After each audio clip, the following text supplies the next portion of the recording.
Hey, welcome to the Dad Surviving Divorce channel. This is Dwayne. Today we're going to talk about fighting in the beginning stages of your separation or divorce, primarily whenever family court is involved. So on this channel, I talk about divorce recovery, parenting ideas, tips and tricks and techniques to deal with toxic environments and narcissistic people. And we're going to jump into it right now. So one of the first things whenever you get into this situation is you want to make peace with the person. You want to take a bad situation and try to make it as easy as possible, accommodate the situation. And a lot of times that seems like the right move, and it seems like you're doing the honorable thing and you're trying to make the best of a bad situation.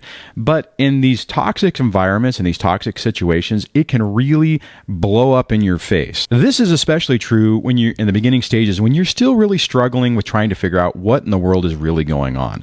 You know, a lot of times whenever a relationship falls apart and you think that things are going to go a certain way, and you're struggling with trying to really reconcile what exactly is real, what exactly is really going on.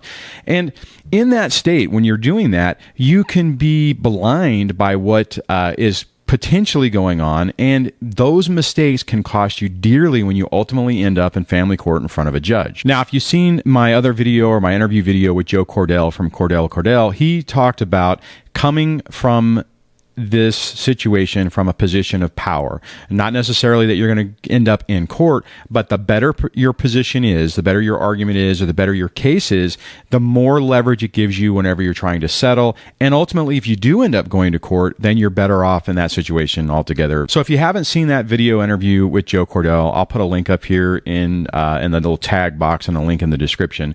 And check it out. He's packed with a lot of good information from an attorney about how to approach a divorce, what to think about, what to do when you're dealing with a toxic divorce, and how to bring up or not to bring up personality disorders and such like that. So check it out if you haven't seen it. I think there's a lot of excellent information in there, and it'll probably help you to understand what you're going through and some techniques to deal with it going forward. So I think a mistake that a lot of people make in the beginning stage of this, you're just naive about the process. You think it's going to be fair. You think that your ex is going to be fair, and your idea of what you think is fair is completely different than what the court system actually thinks is fair. Plus, you add into that to where you're not expecting someone to viciously come after you to try to destroy you or your position to basically get what they want.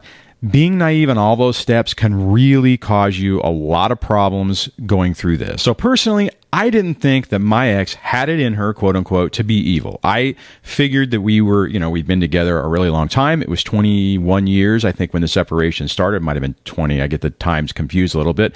But I thought what I understood was just that the relationship fell apart and that, we basically could still get along. But even with that, I had heard so many horror stories that I'd seen firsthand or talked to people, and just in the course of my life, I was still cautious and basically aware of what was going on to try to make sure that I didn't make any colossal mistakes. Now, what I'll say is, even with that, even with being, basically mentally prepared for the possibility, when it started happening, it still threw me for a loop. I couldn't believe it. I was struggling big time with the fact that this person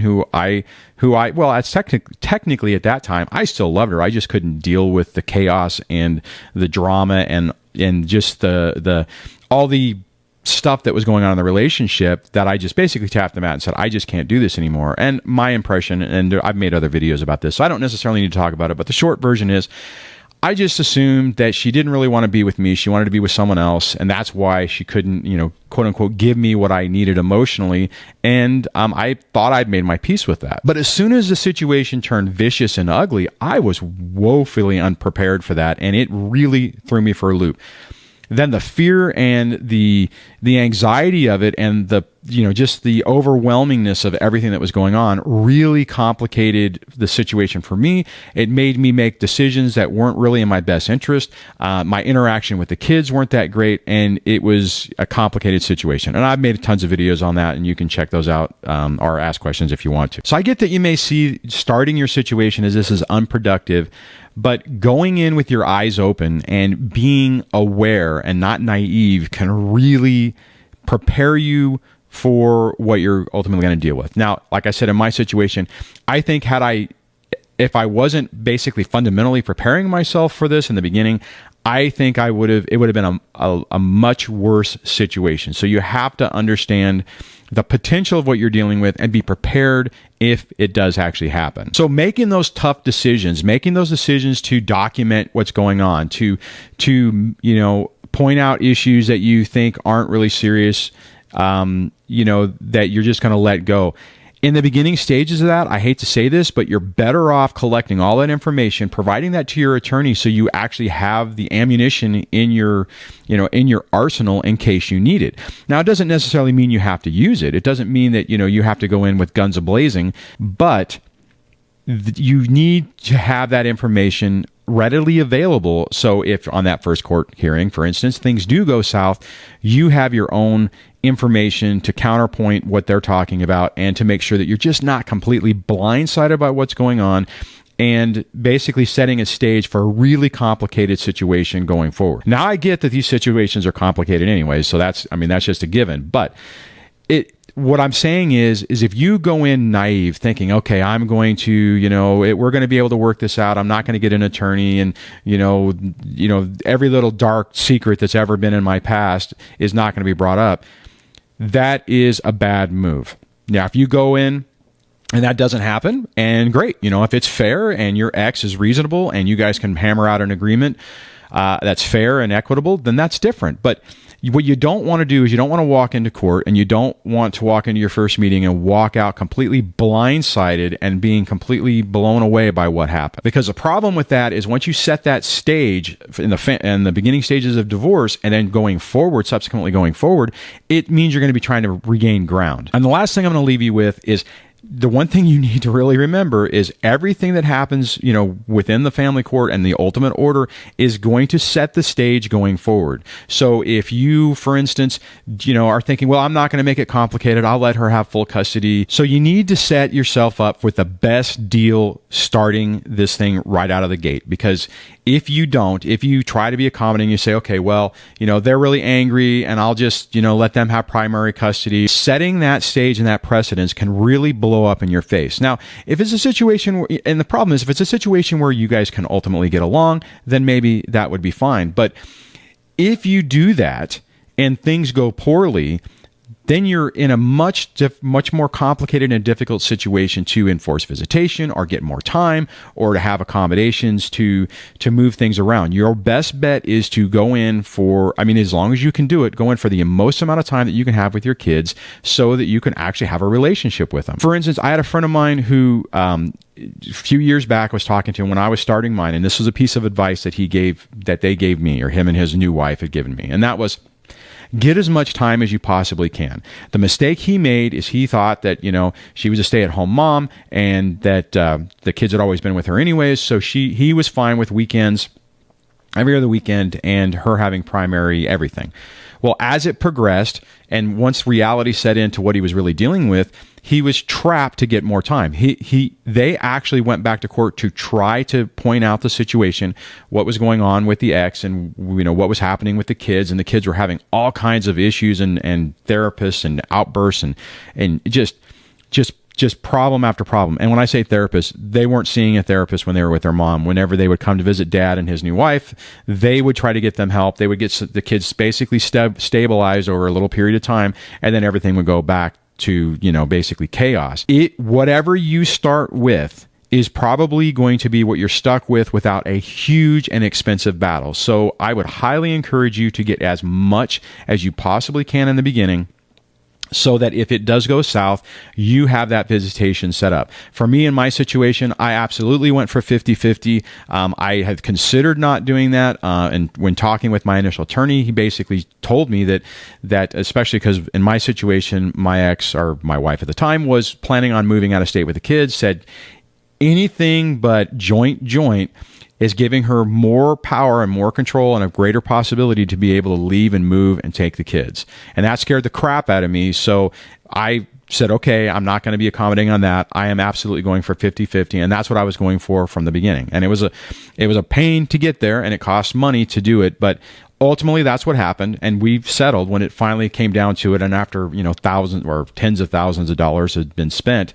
we settled on 50-50. And that's where I'm at now. But bottom line is, you have to be really careful when you start on these things. When you first start, make sure you have what you're looking for, what your expectations are, get some realistic expectations, and go in to get what you need. You can calm down on things as it progresses on, and you can let things go and not set those boundaries later. But in the beginning stages, I believe it's really important to basically hit the ground running and make sure you nail all the points that you need to nail. You get as much as you can. You have your documentation. So if they're not allowing you to have visitation, or they're not, if you're trying to make Skype calls and they won't allow it, document it. Make sure you have a journal that's just specifically for the kids, and you talk about canned off times and what's going on and what the kids are doing. If the kids are coming and they're arguing with you, saying that you're mean, or that you've destroyed everything, or you're not giving money, or you're whatever, just document all that. That way you have that package to give to your attorney. Okay, for you guys that are struggling with this and starting out with it, I'm sorry you're going through it. I know this is an incredibly tough time.